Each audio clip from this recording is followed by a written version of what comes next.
Don't forget to subscribe my channel. And hit the bell button to get notification.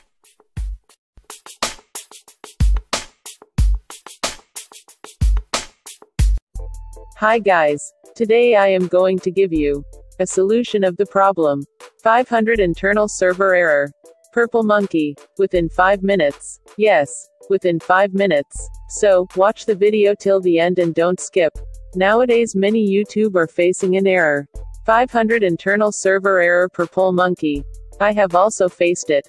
Guys, I have a perfect solution of this problem. First, if you are facing this problem, then don't panic. Because it's not a big problem.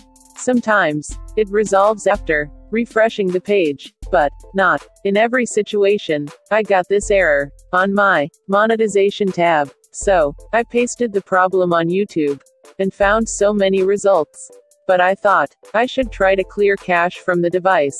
So do follow these steps and your problem will be solved. So first open your Firefox and go to the setting bar.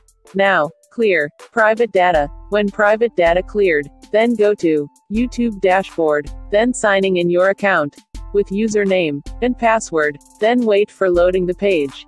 When your page loaded, then check your monetization tab again, then problem will be solved.